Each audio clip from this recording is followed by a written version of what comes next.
We launched the company August 7th, 2014, and went around literally the globe and trying to figure out where do we make our television home. And it was almost unanimous, literally people from around the world, go to Las Vegas, and so that's what we've done. This is going to be our television home, and like I said, the Orleans folks couldn't be better partners. They have gone above and beyond on every level, and so we're excited. It's our first one. All the guys are getting in town today. The wrestler from Japan, he arrived yesterday. They're coming in right now. Chael Sonnen of MMA fame. Wow. He's our expert analyst, and awesome. and Chael likes to mix it up. So we'll see. There's a lot of buzz going on here, not just in professional wrestling, some of the MMA world, some of the entertainer. Very a cool. lot of people coming out. You know, Vegas, they like their VIP specialty treatment. We sure do. We've got a list of that. In wrestling, failure usually happens slowly. Ratings drop, crowds shrink, momentum fades. But sometimes a company collapses in a far stranger way. Sometimes it disappears before it ever truly exists. That's the story of Global Force Wrestling, a promotion that promised to reshape the wrestling landscape only to become one of the most confusing and short-lived ventures in modern wrestling history. And at the centre of it all was one man, Jeff Jarrett. By the mid-2010s, Jeff Jarrett had already spent years trying to build something that could challenge wrestling's biggest powers. Back in 2002, he helped launch Total Nonstop Action Wrestling, a promotion that many fans believed had the potential to become the true alternative to World Wrestling Entertainment. TNA had incredible talent, unique ideas, moments where it genuinely felt like it might break through, but it never quite reached the level that Jarrett dreamed of. Ownership changes, creative resets, and constant internal struggles continually held the company back, and eventually Jarrett left the very promotion he helped create. In 2014, Jeff Jarrett announced the creation of Global Force Wrestling, and on paper it sounded ambitious: a global network of wrestling partnerships, international talent, a brand new promotion that could tap into wrestling scenes all around the world. But almost immediately the cracks began to show, because unlike traditional promotions, Global Force Wrestling didn't launch with the one thing every wrestling company desperately needs: a television deal. If you recall, when Eric Bischoff was trying to buy WCW back in early 2001, he literally said that purchasing the company without being able to put it on television was completely worthless. And that was about the second biggest wrestling company in the world. I don't know what Jeff Jarrett was thinking, not setting up TV for a brand new company that he wanted to take off. In 2015, the company taped 16 one-hour episodes of a show called Amped in Las Vegas. The episodes were filmed, the production was finished, the shows were ready to air, but there was one problem.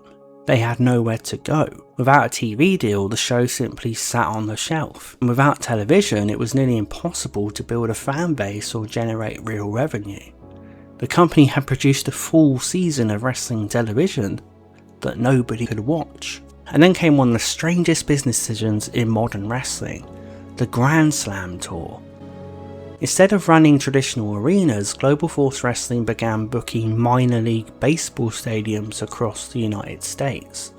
Huge venues, 10,000 seats or more. But the crowds were often only a few hundred people, which immediately made Global Force Wrestling look small time.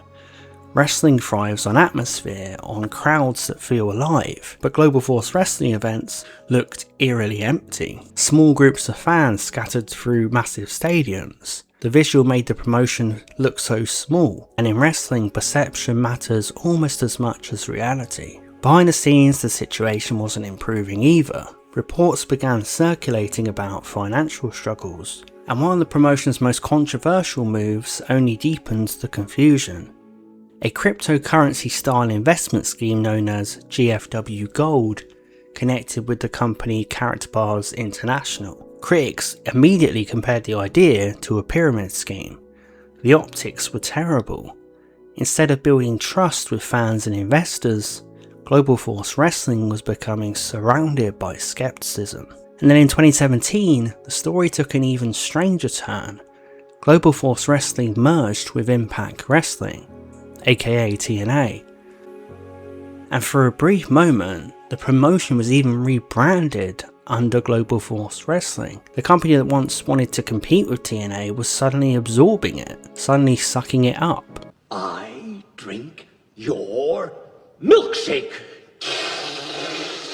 I drink it up! Many loyal viewers had spent years supporting TNA through constant upheaval and rebranding, and now the promotion they had followed for over a decade was suddenly being renamed and restarted yet again. And this change lasted only 4 months.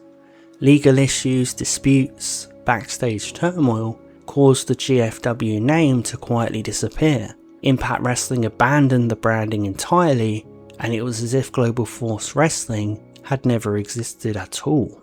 And perhaps the strangest part of the story came afterwards.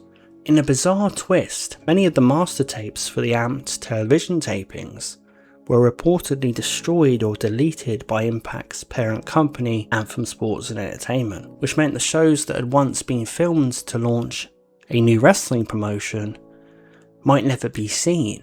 An entire wrestling project erased almost completely from history. And underneath all of this chaos is a much more human story, because Global Force Wrestling wasn't just a business failure, it was a reflection of Jeff Jarrett himself. Jarrett grew up in wrestling's territorial era. His father, Jerry Jarrett, had been one of the classic promoters of that system. Small promotions, regional audiences, independent wrestling territories competing across the country. For decades, that's how the industry worked. But by the 2010s, that world was gone. Wrestling had changed, the economics were different, the audience was different, and yet Global Force Wrestling felt like an attempt to recreate that old system in a modern world that no longer supported it. There was also another possibility, that the legacy of Global Force Wrestling always seemed connected to something unfinished. TNA, the company Jarrett had once built with such ambition, the company that never quite became what he hoped it would be. Instead of fixing TNA when it mattered, Jarrett started something new, and then eventually tried to merge that new company back into the old one, which created a strange question for fans who had stayed loyal to TNA through years of turmoil. Why should they now celebrate the replacement of the company they loved? Why should the brand they supported suddenly disappear for another reset? So in the end, the true victim of Global Force Wrestling, it may have been TNA. Global Force Wrestling is remembered today less as a promotion, but more as an idea that never quite found its place. An ambitious vision built on old instincts, modern confusion, and a lingering belief that wrestling could still work the way it once did. But sometimes ambition alone isn't enough. Sometimes the hardest thing for a promoter to accept is that the world they mastered no longer exists.